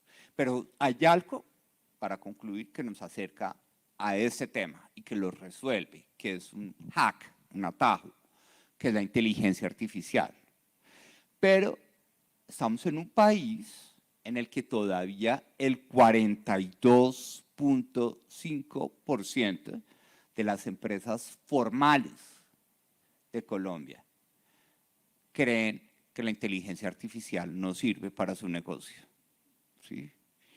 Y si una empresa no entiende todavía para qué le sirve la inteligencia artificial, pues mucho menos una persona, y es ahí donde necesitamos un discurso consistente de la política pública alrededor de la inteligencia artificial, ¿sí? No los discursos poco extraños que vimos hace algunos días alrededor del tejido humano en Marte o ese tipo de mensajes, pero lo que necesitamos es que estas herramientas sean útiles para poder resolver retrasos históricos que no vamos a resolver de un día para otro. Entonces, hoy en día la inteligencia artificial sí juega un rol muy importante en resolver problemas de ausencia de educación financiera, en donde hay que lograr que la política pública y que el sector TIC de Colombia tenga unos incentivos claros para que entendamos que aquí hay una oportunidad para resolver ese tema de educación financiera y contabilidad mental que tenemos en Colombia. Buenísimo. Yo cuando lo conocí a Juan Daniel le dije, me encantaría que él se postulara para alcalde de Lima porque hubiera votado por él a ciegas. Quiero pasar a responder varias preguntas que nos han llegado del público, tanto presencial como virtual, porque la verdad es que creo que atan con mucho de lo que estamos conversando ahora. Y quiero empezar con una que justamente ata con lo que estaba conversando Daniel acerca de inversiones en Estados Unidos. Se está hablando mucho de una potencial recesión en Estados Unidos. Por otro lado, la bolsa de Estados Unidos ha sido la más exitosa en la última década. ¿Qué impacto crees que tendría esto en un portafolio de inversión para un colombiano? Si hay recesión en Estados Unidos. Qué buena pregunta. Miren, el mercado actúa de manera misteriosa y uno va aprendiendo con el tiempo. Aquí hay dos factores, dos fuerzas opuestas muy poderosas cuando esto llega a suceder. De hecho, una de las preocupaciones por las cuales cayó tan fuerte el mercado a principios de agosto era porque de manera súbita aumentó la probabilidad de recesión en Estados Unidos por cuenta de un dato del mercado laboral. Eso ya se ha venido decantando porque otros datos señalan que no vamos en una dirección inminente de recesión. Hoy el mercado piensa que con alta probabilidad no vamos a tener una recesión. Yo pienso que puede llegar, pero sería muy modesta. Ahora, asumamos un escenario de recesión. ¿Qué pasa aquí? Desde el punto de vista, pues digámoslo, teórico y empírico, las empresas pues empiezan a perder plata, menos ingresos, ¿no es cierto? Y el mercado entonces va a tener un impacto, justamente algo como lo que vimos la primera semana de agosto. Empieza el mercado a considerar la posibilidad, y como dice Valdemaro, con una bolsa que ha venido subiendo muy fuertemente, creo que va como un 40% acumulado desde enero del año pasado, el Standard & Poor's 500. Si llega a aumentar otra vez la probabilidad de recesión, el mercado se va a preocupar porque esos menores ingresos para las empresas, en un contexto donde la inflación todavía es relativamente alta, o sea, menores márgenes, le va a traer a muchos pérdidas, ¿cierto? Ahora bien, ¿qué pasa? Aquí está el quid del asunto. Resulta que si llega a haber recesión, muy seguramente lo que va a hacer el Banco Central de los Estados Unidos es bajar la tasa de interés muy fuertemente. Y es lo que pasó en la crisis del 2008, es lo que pasó en pandemia. Y entonces empieza a haber aquí una especie de balance complejo entre qué le importa más al mercado. Que haya recesión ahorita y que estemos viendo que la economía va mal hoy, o que nos van a llenar de plata, de costo barato del capital, y que eso sí o sí va a sacar a estas empresas adelante en un año o dos. Acuérdense de esto, frase así como típica de cóctel cuando uno habla de mercados. El mercado todo lo descuenta. Todo. Una cosa es ver a una empresa, por ejemplo, ver el impacto en tiempo real de una economía que no funciona, digamos que no va bien, y otra muy diferente ver cómo la economía va descendiendo y el mercado va muy bien. De hecho, la Bolsa de Colombia, no sé si han visto lo que ha pasado en lo corrido del año.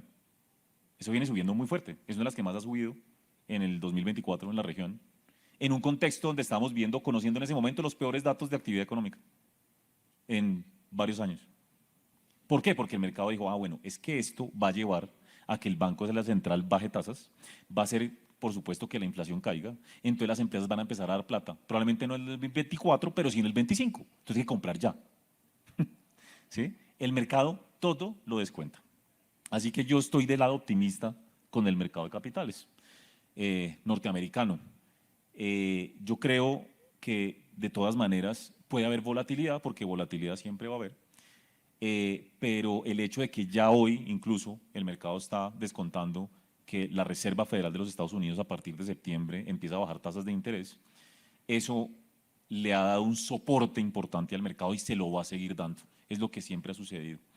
Ahora bien, dos mensajes importantes para cerrar la respuesta a la pregunta. Primer punto, cuando uno tiene tanta incertidumbre, que puede haber recesión, pero voy a bajar tasas, uno tiene que ser muy selectivo. De nuevo, entendiendo las dificultades de la educación financiera, el acceso a la información y demás, pero la asesoría es muy importante en estos casos porque yo no puedo comprar cualquier cosa si va a haber recesión. O sea, lo más probable es que en el agregado, en el mediano y largo plazo, al mercado le vaya bien por la bajada de tasas. Pero en el corto plazo, si va a haber recesión, si hubiera recesión, no es lo mismo meterse en una compañía que produce vehículos a una que, por ejemplo, produce medicamentos. Son completamente diferentes. La de medicamentos es como la compañía de Manuela, es anticíclica. Va bien a pesar de que la economía vaya mal. ¿Por qué? Porque es un mercado en expansión, obviamente no es comparable. Salud, el gasto en salud no se va a detener así la economía vaya bien o vaya mal, porque es algo obligatorio, básico. Lo mismo pasa con los servicios públicos, por ejemplo, son los grandes ejemplos. Pero en cambio, lo último que uno compra si hay recesión y empieza a caer el ingreso de los hogares es vehículo o lo que está relacionado con vivienda. Entonces son los ciclos. Entonces en un caso como esos yo preferiría estar, si llegara a aumentar la probabilidad de recesión, en lo que llamamos bienes básicos o anticíclicos, salud, servicios públicos, en general todo el tema medicamentos, y hay unos bienes muy puntuales del consumo que son también básicos como por ejemplo aseo personal, en fin, ese tipo de cosas. ¿Eso cómo afecta al mercado colombiano? Si uno tiene inversiones en Colombia, miren la correlación, la relación que hay entre el mercado norteamericano y el colombiano es toda. Valdemaro decía, es que si el Banco Central de Estados Unidos mueve la tasa aquí, y también Manuela lo comentaba, entonces aquí se afectó la valoración de la compañía colombiana, tal cual. El punto entonces es que yo tengo una visión favorable del mercado para los próximos 12, 18 meses, y es que si la Reserva Federal baja tasas, eso va a generar un impacto bastante favorable para todos los mercados del mundo, principalmente los accionarios. Muchísimas gracias. Yo me voy a tomar la libertad de responder algunas preguntas sobre el respaldo que tiene TIVA. Y acá lo primero que quiero decirles es que para mí es una responsabilidad personal operar seguro. Si no podemos operar seguro, no se opera. Somos más papistas que el Papa en cumplimiento regulatorio, ciberseguridad y en auditar nuestros procesos internos. ¿Por qué hacemos eso? Porque confianza demora décadas en construir y segundos en perder. Cualquier persona que invierte a través de la plataforma TIVA, su dinero se está invirtiendo en las entidades del Grupo Credicorp que ofrecen el producto. Si estás invirtiendo en fondos de inversión colectiva, estás invirtiendo en Credicorp Capital Colombia. Si estás invirtiendo en un certificado de depósito a término, estás invirtiendo en nuestro banco, el grupo que se llama Mi Banco. Si estás invirtiendo en nuestro producto de renta variable internacional, por el cual puedes abrir una cuenta de brokeraje en Estados Unidos desde $1 y negociar en el NICE, el broker dealer de nosotros en Estados Unidos es Credicorp Capital LLC con su corresponsal Credicorp Capital Colombia. No tenemos ningún espacio de no cumplir con ningún requerimiento regulatorio y eso me lo llevo como responsabilidad personal todo el tiempo. Y lo digo de esa forma porque hay muchas empresas que han entrado a este negocio buscando sacarle la trampa a la regulación. Nosotros hemos ido por el camino totalmente opuesto. TIBA nació dentro del sandbox regulatorio de la superintendencia. Nacimos de la mano de la superintendencia desde el día cero. ¿Qué respaldo tienes? El primer respaldo es el Grupo Credit Corp. El Grupo Credit Corp, 150 años de historia. El Grupo Credit Corp tiene una valorización bursátil de 8.000 millones de dólares, genera utilidades de 1.2 billones de dólares. Lo segundo es, estamos regulados, todos los productos que están dentro de la plataforma TIBA están regulados por la Superintendencia Financiera de Colombia o su superintendencia correspondiente si es que estamos en Perú o en Chile o en Estados Unidos. Y lo tercero es, incluso si es que en algún momento pasara algo con las empresas del Grupo Credit Corp, en Credit Corp todo el dinero de los clientes está separado del dinero de las empresas. Podrían quebrar todas las empresas y no sucede nada con el dinero de los clientes porque son patrimonios autónomos. Y eso es parte de lo que uno hace cada vez que la superintendencia lo visita, es asegurarse que esa segregación de cuentas esté bien hecha. Eso es lo que no hicieron las empresas de criptomonedas. Hace un año o un año y medio, yo estaba interesado en incluir criptomonedas dentro de nuestra plataforma y tenías conversaciones con diferentes empresas que ofrecían esto. Todas hacían commingling, o sea, dinero de la empresa mezclado con dinero de clientes. El peor cáncer que puede haber en esta industria. Tienes que tener esos patrimonios separados y tienes que tener un regulador que se asegure que lo estés haciendo bien. Y quiero responder una pregunta más que me llevo yo para poder de ahí pasar con ustedes con un par de preguntas bien picantes que nos han llegado de la audiencia. Hoy en día no es secreto para nadie que hay unos neobancos en Colombia ofreciendo tasas del 13%, 14%. Está habiendo una guerra de tasas. Y la verdad es que esa guerra de tasas no va a funcionar para siempre. Básicamente se están peleando entre diferentes neobancos. En algún momento a algunos se le acabará la plata y no va a poder dar esas tasas. Ahora, si yo soy un inversionista, ¿debo aprovechar esas tasas? Por supuesto. Lo que les recuerdo es, no se olviden de que no estás invirtiendo sin riesgo. Hay un fondo de seguro de depósito que te va a asegurar hasta cierto monto, pero no te va a asegurar todo el monto, y no estás invirtiendo en entidades que sean pues entidades de 200 años. Y lo último es, incluso cuando uno ve esas tasas, nuestro portafolio de deuda corporativa en el mes de julio rindió 18% anualizado. O sea, se ven muy atractivas porque son tasas fijas, pero no quiere decir que en un contexto de tasas bajando no vayas a encontrar oportunidades en las tasas variables o en los fondos. Quería terminar… perdón, dale. Yo quiero aquí educación financiera, ¿sí o no? Bueno, resulta que ha sido normal, atípico, mi familia, mis amigos, ¿en qué meto la plata en el último año? Esos CDTs, y yo les decía, pues sí, los CDTs, espectacular. Entonces estuvieron al 20% casi hace un año. Ahora no sé, se consiguen al 10%, en fin, espectacular. Esas son tasas muy buenas, el 13%. Hay una cosa que nosotros llamamos riesgo de reinversión. Y esto es fundamental cuando uno va a hacer inversiones.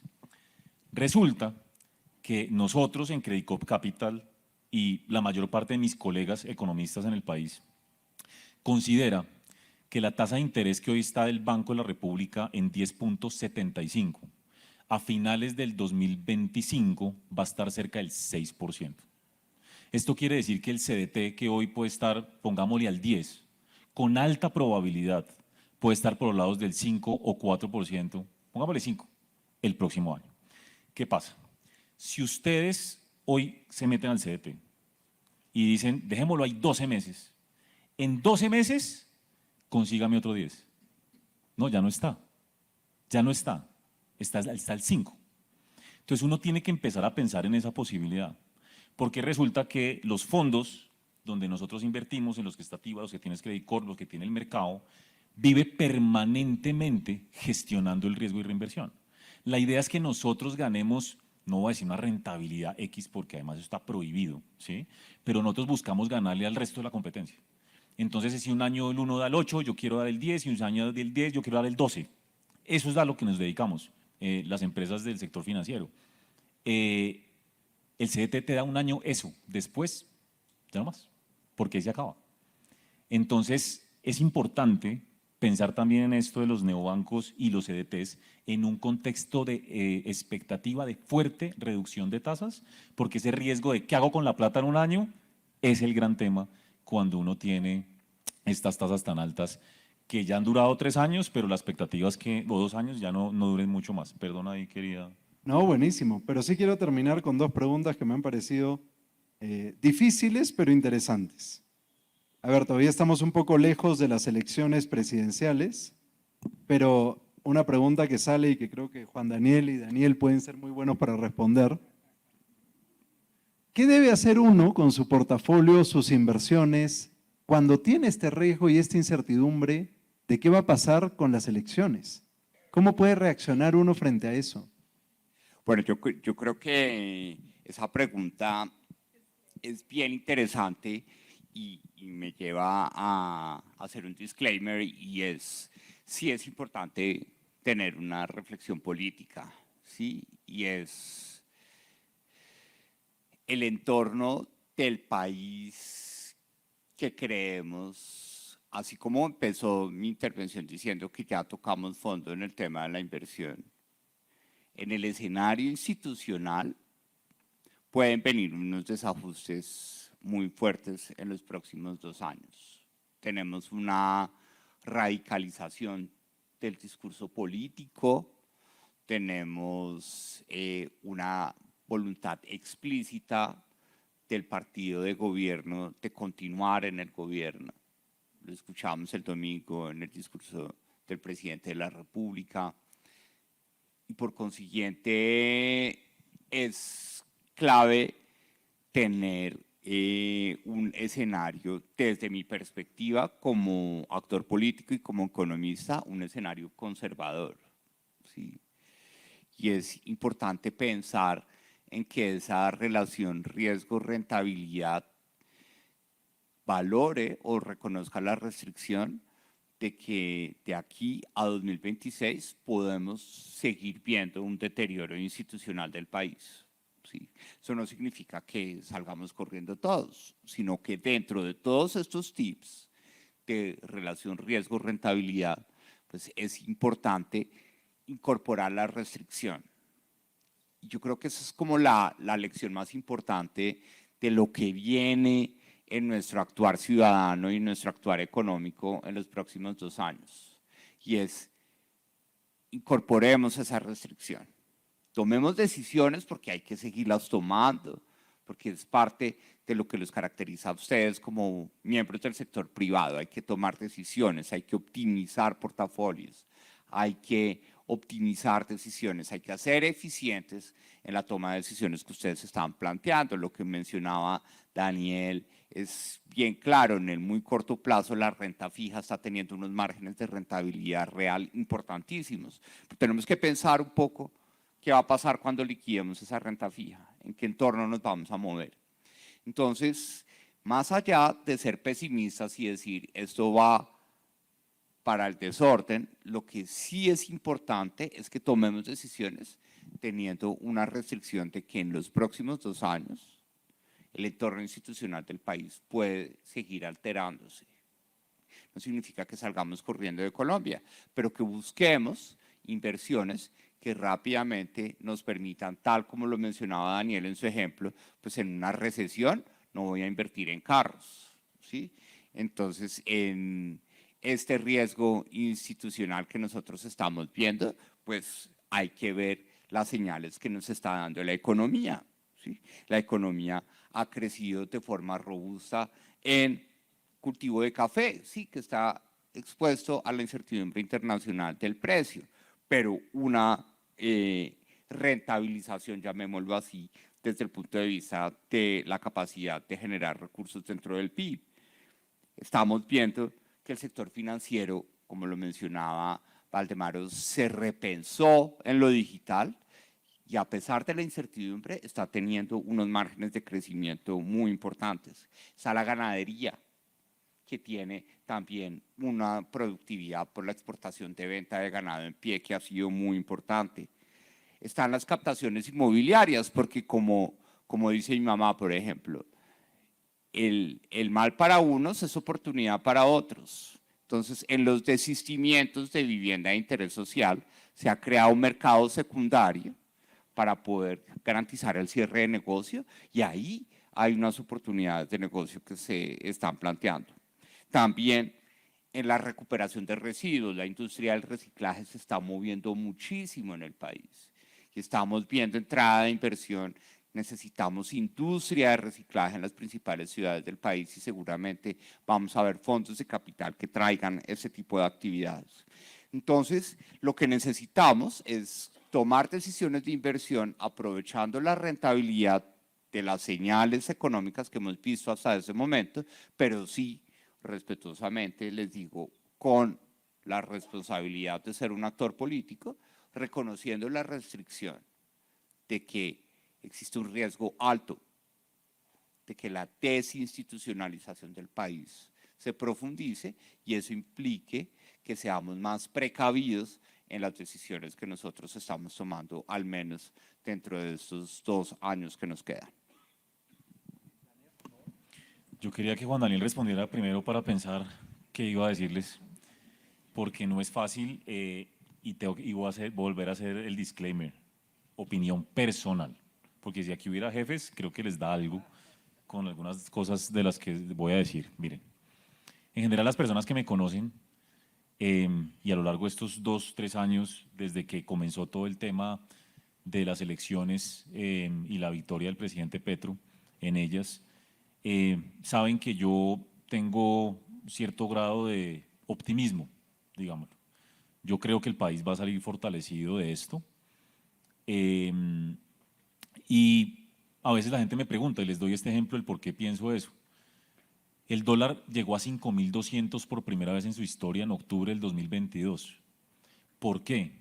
Por el miedo a cierto tipo de anuncios y propuestas económicas puntualmente que llevaron a muchas personas a sacar el dinero del país.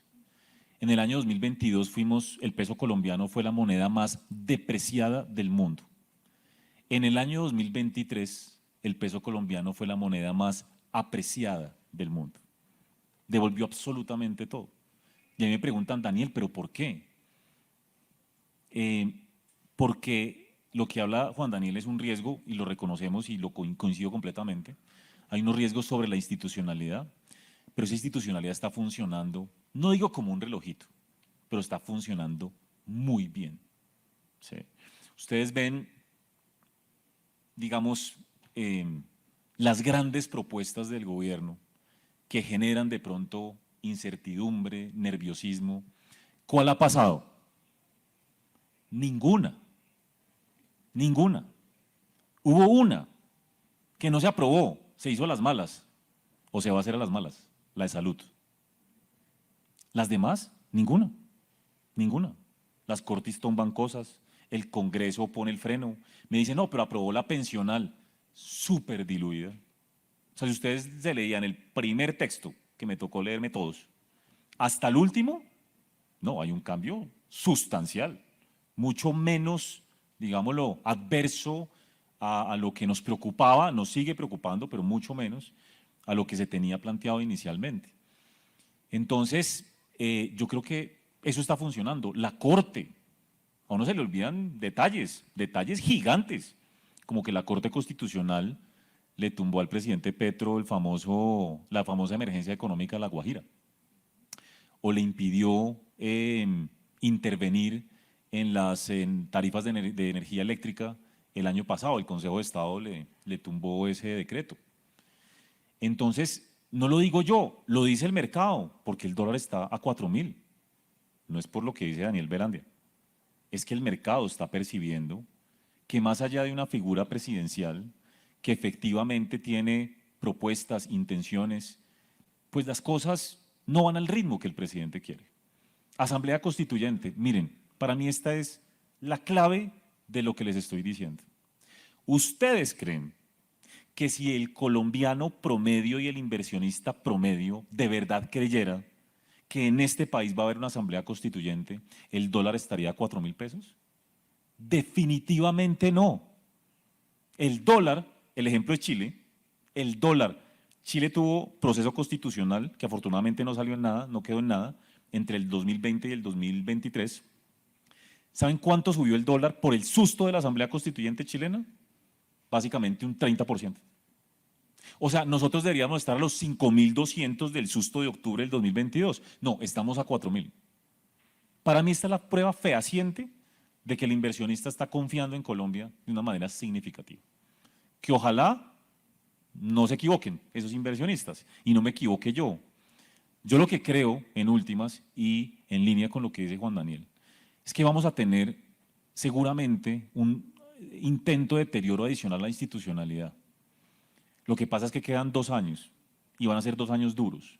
Lo que está pasando con Ecopetrol, lo que acaba de pasar con ISA, digamos, no estoy juzgando la decisión que se toma con respecto al nuevo presidente, pero no es muy normal que se elija un presidente de una empresa tan importante que tenga investigaciones. ¿Sí? Eso, digamos, no estamos acostumbrados a eso, porque igual no sé si en lo que están investigando es culpable, no tengo ni idea. Pero no es normal tener ese tipo de personas, digamos, nombrados en una empresa tan importante como ISA. ¿Sí? Entonces, ¿que vamos a estar abocados a eso? Sí. ¿Eso qué implica? Incertidumbre. ¿Y qué implica la incertidumbre? Volatilidad en los portafolios. Entonces, vuelvo y juego. 3.700 pesos el dólar en abril. Saltó a 4.200 en 2 semanas. Eso no es normal. ¿Y qué pasó? Yo digo, 70% México, un tema ya que ni me pregunten porque a mí me quedo 2 horas explicando lo de México, es la interconexión de los mercados, pero una buena proporción, no despreciable, 30%, pongámosle, el bendito problema fiscal colombiano, que es el gran talón de Aquiles de Colombia, que también mencionaba Juan Daniel. Eso vamos a estar abocados durante 2 años a noticias como las que estoy diciendo. Entonces, que las inversiones forzosas, que la reforma tributaria, que no sabemos qué es eso, que va a salir que el ministro Cristo dijo que sí, vamos a intentar la constituyente, pero en el 2026, pero sale una senadora o representante del pacto histórico, no, yo voy a presentar un acto legislativo para que haya reelección. A eso vamos a estar abocados. Ahora, que eso termine en algo, yo espero fielmente que no. Pero que hay un deterioro que nos pone a sufrir, sí. ¿Y eso qué implica? Diversificar. Eso es, diversificar. Les voy a dar un dato que es doloroso como país. De hecho, 2 datos. 1, nunca se había ido tanta plata de Colombia por parte de personas naturales y empresas. El dato oficial que conozco es el de Credicop Capital. Ningún otro pone eso cada 3 meses en los reportes. Sacando datos del Banco Central, del Banco de la República, nos da que desde el famoso estallido social aquel del 2021 se han ido alrededor de 4 puntos del PIB, más de 4.000 millones de dólares. Algo que nunca habíamos visto en este país. Y la tendencia sigue. El otro dato, ahora, yo soy un consciente de que esto, seguramente este dato que les voy a dar no es culpa del presidente Gustavo Petro, es una tendencia que eventualmente se profundiza, sí, pero que viene hace muchos años. El año 2022, y entiendo que en el 2023 la cifra fue similar, se fueron 500.000 colombianos que no regresaron. Cuando ustedes miran por qué las remesas suben tanto, que ahora las remesas se volvieron un tema súper importante para el país, 3 puntos del PIB, antes era 2, antes de pandemia, uno dice, ¿por qué? Porque nos volvimos exportadores de personas, lamentablemente. Ustedes me preguntan, ¿el gobierno actual? No, yo creo que una falta de oportunidades absurda en este país, principalmente en las regiones remotas del país. Entonces, esos 2 datos nos dicen, la gente está yendo. ¿Creo que se va a seguir yendo? Sí, probablemente, porque hay incertidumbre. La incertidumbre es lo determinante para las decisiones de inversión, que no haya incertidumbre. Entonces, si ustedes me preguntan, como dice Juan Daniel, ¿me voy del país? No, yo creo que no, pero hay que diversificar. Si ustedes tienen la posibilidad de tener un dinero afuera, por si acaso cualquier cosa, pues hágalo, ¿sí? Pero tampoco, de todas maneras, estoy pensando que esto va a ser Venezuela o ni siquiera Argentina. No, no lo creo. Y creo que como Colombia, como colombianos y el país, vamos a salir completamente fortalecidos de esto, porque realmente nos estamos dando cuenta de lo valioso que es todo lo que tenemos en términos de institucionalidad, nuestras empresas y demás, que no va a ser fácil de pronto de arreglarlo después del 2026, ¿no? Probablemente algunas cosas van a ser lentas, pero creo, y no lo digo yo, lo dice el mercado, que hay una credibilidad importante en la institucionalidad en este país.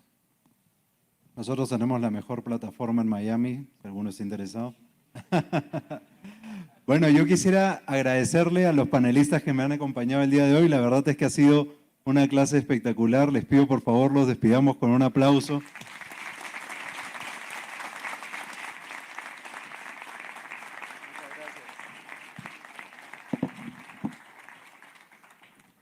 Muchísimas gracias, la verdad que ha sido un placer.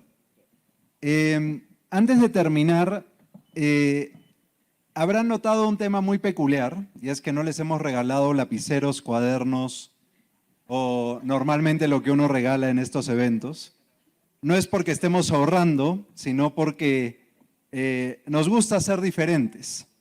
Entonces, el dinero que hubiéramos gastado en lapiceros, cuadernos y regalos lo hemos donado a una fundación.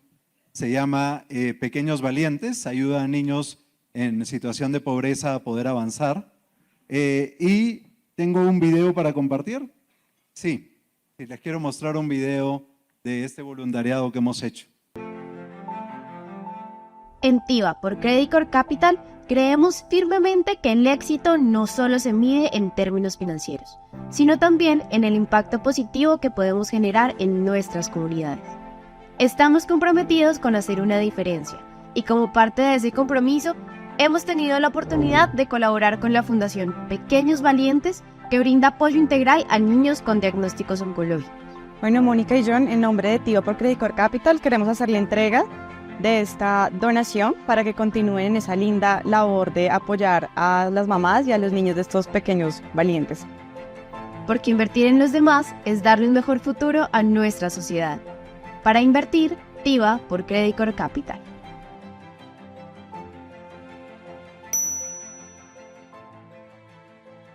Gracias. Les agradezco tremendamente haber participado. Al fondo hay un grupo de asesores en caso alguien quisiera contactar con alguno de nuestros asesores. Este es nuestro evento anual y espero verlos de nuevo el próximo año. Muchas gracias a todos por estar acá.